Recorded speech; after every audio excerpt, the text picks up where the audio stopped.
Hey friends, Derek here from Bomb Socks with another day of Bomb Bites, where we feast upon the words of Christ and we do it one bite at a time. So today is kind of a second half of Genesis 24, where I introduced you yesterday to the importance of that covenant marriage, how that is a crucial part of this Abrahamic covenant continuing on through his son Isaac. Well, we talked about how Abraham had a servant go back anywhere from about 300 to 500 miles to find a companion for Isaac. And so while this servant is there, he meets Rebekah. Okay, and many of you have probably seen this picture right here. This is the servant with Rebekah. So here they are at the well, apparently a great place to meet people back then. And so as he's there, there's a cool little principle here that's found in the Come Follow Me. So Genesis 24, 15 to 28, and then 55 to 60, what qualities do you find in Rebekah that you would like to emulate? And there's a ton of qualities in here. We're not going to have time to go through all of them, but there is one. It's almost kind of humorous. Anyway, I love this principle here. So you go into about verses 17 to 19, and it says, the servant ran to meet her. So this is when he'd met Rebekah, this beautiful woman.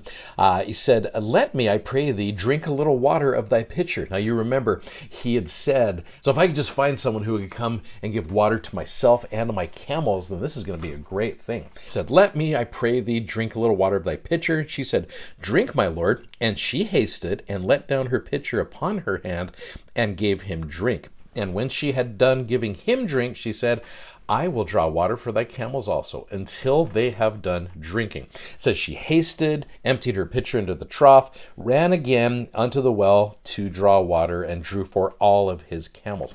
Now, what's interesting with this is these camels were drinking until they were done drinking. Camels are thirsty animals. You go all the way back up to verse 10, it says the servant took 10 camels of the camels of his master and departed. So 10 thirsty camels after a long journey that could have taken anywhere from 2 to 3 weeks or so to get there. These are thirsty camels. So I read something, again, take all this for what it's worth, but camels can drink about 21 gallons in about 10 minutes. Camels are thirsty animals. And so 21 gallons times 10 camels, that's 210 gallons. 1 gallon equals about 8 pounds. 8 times 210, you got 1,680 pounds. Now, the cool thing about this, if you look at this, I found this and I thought this is interesting. You've got an ordinary dug well, which goes down, which a lot of people use today. And you've got what's called a biblical step well, to where they would step down, they would literally run down, and it went down into this cavern's floor, and you got this pool down there. So it makes you wonder how many times she would have run up and down those stairs to continue to fill for all of his camels until they had completely drank. I mean, this could have been well over 100 times that she did this. It wasn't just her grabbing this, here you go. This took great effort. And so as I thought about this, there's an interesting little parallel here. When you want a covenant marriage, it takes effort. It really does. And particularly this marriage. This marriage is one of the most crucial moments in the Bible. As I've taken time to read back through the book of Genesis, covenant marriage is such an important part of God's plan through this, and it's an important part of this Abrahamic covenant. Now, several years ago, I was in a group of seminary teachers, and we were listening to Sister Julie B. Beck, who at the time was the General Relief Society president, and she was talking about the importance of this relationship right here. And I love the principles she taught here about this. So watch this.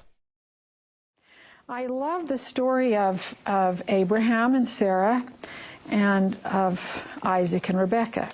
And this is found in Genesis. Now, if Abraham wanted these blessings, his wife was pretty important.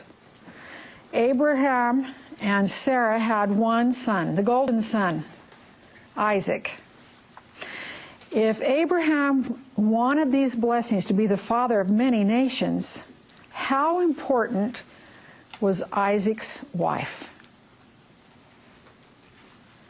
Isaac's wife was pivotal in Abraham being able to receive his blessings.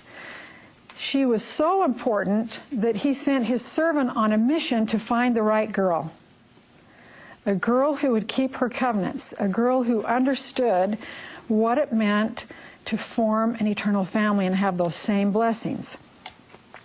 And Rebekah for all we know about her, and it's a great study to just study what her qualities were. You can start in verse 15 and just read through at some time with your students and learn what were some of her qualities. What do we learn about Rebekah? What was she like? What was her character that made her the kind of person to qualify to be the wife of the one golden child who was then going to pass on these blessings?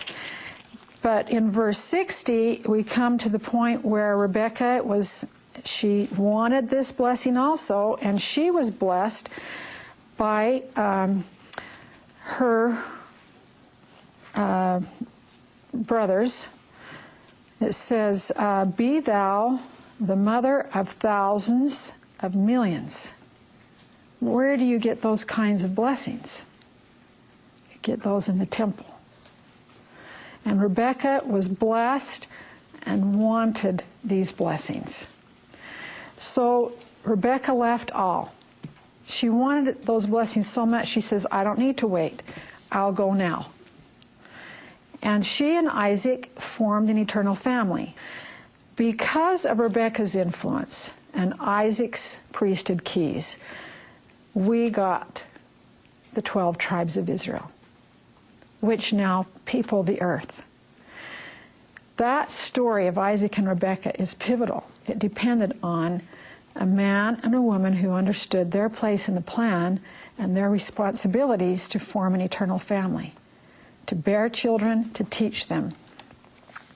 So what I submit to you, one of your responsibilities is, besides teaching those doctrines so they don't misunderstand, send forth from every classroom Isaac and Rebekah.